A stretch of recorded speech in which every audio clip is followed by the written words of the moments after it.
Hi, and welcome to Ask Dan the DM. This is the video where I take questions from comments from my players, and I throw out an answer, and some of these answers are becoming more of me just telling my experiences as a DM, which I think is kind of cool too. So today, I'm going to pull up another question this is another question from one of my players. Here's a good one. Maybe you guys can guess who this came from. What's life like for the wife of a D&D junkie? I mean, enthusiast. Okay, that came from my wife. So that's not really the question I'm going to answer, but I don't know. Maybe she can tell me. I'm sure it's great. Okay, so that said, my wife is one of my players, and I'm probably one of the luckiest DMs out there to have a wife who supports me so much as a DM. As a matter of fact, if you'll go check out my D&D room, she's the one who suggested that. How lucky is that? So here's a question. Do you prefer your players to follow the laid out quest or forge their own way? That's a great question. As a DM, I have a story I want to tell. There's no denying that. I have a set plot. I have all my different storylines that tie into that plot. I have my world that I've developed. That said, and in most cases, my outline and my head canon is I know the specific parts, the specific machinations that are going on in my world, and it's my responsibility as a DM to be able to communicate that to the players and let them know that things are happening outside of their small little sphere of influence. But that being said, I don't want to take away their ability to run their character the way they want. As long as they're doing things that make logical sense, and they're not trolling people, and they're interacting with the game world, I'm fine with it. I have no problem with players wanting to forge their own direction. And you know what? As a DM, sometimes that helps me from a creative standpoint. Sometimes me having to ad-lib and decide where they're going and what they're going to find in that location helps me grow my world. There have been many times when we've gotten to an end of a session and I've been writing notes about what's going to happen, and that it opens up a whole new part of the world, a whole new section that I hadn't really planned anything for. But you know what?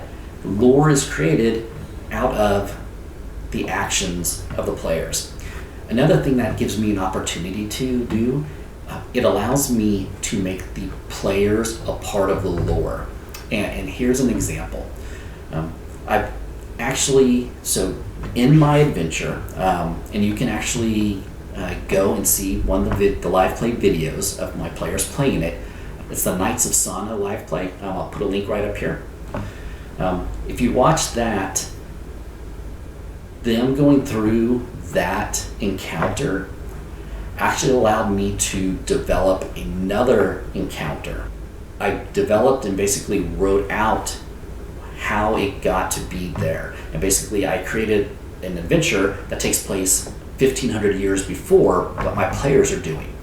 So knowing what my players are doing there, developing the lore of how that temple became where it is now and in the shape it's in now, and what led to that to happen, and what happened to the knights that made them do things that they did, and that led them to that chamber.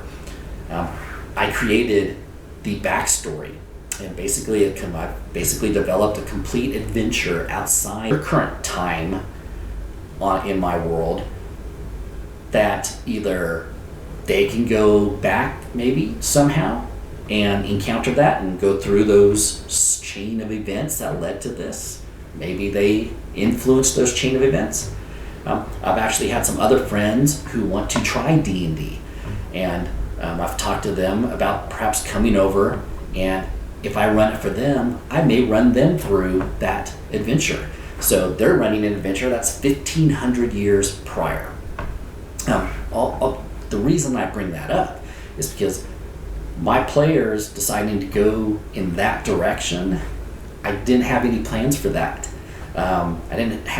I had a concept of, yes, there's this order of knights in this world, and actually the very first adventure, they found this little shrine to these knights. In their very first day one session of this homebrew adventure, they found this, and it was a little goblin fight that they took place as level 1 characters.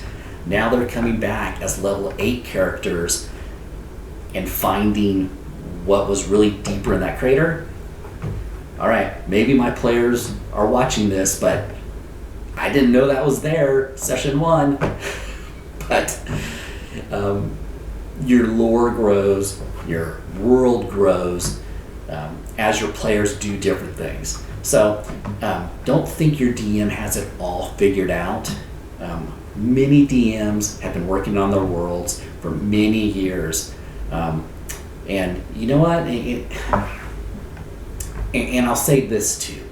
I'm sure there's lots of different opinions on how prepared you need to be before you start a homebrew. My opinion is you don't need much more than a general outline.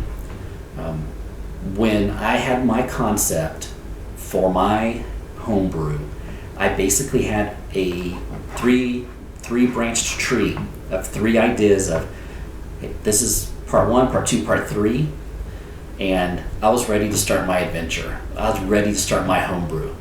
That little 3 branch tree has grown into a huge tree now with many branches, and that's all happened as the world has taken on a life of its own and grown. That being said, to answer the question, I love it when my players go down my set paths, because then I can tell the story that I'm prepared to tell and I have some passion about. But you know what? It's fun to ad-lib, and the best thing when we ad-lib and you don't know we're ad-libbing, I think most DMs will say that's pretty awesome. So thanks. Hope you enjoyed this story, this experience I've had. If you liked it, please hit like. If you have any questions for me, please put them down in the comments. And if you haven't subscribed to the channel, please subscribe. That helps YouTube know that people enjoy this content, and hopefully we can get them to help promote it for us. I'll see you next time on the next Ask Dan the DM. Thanks. Have a great day. Bye.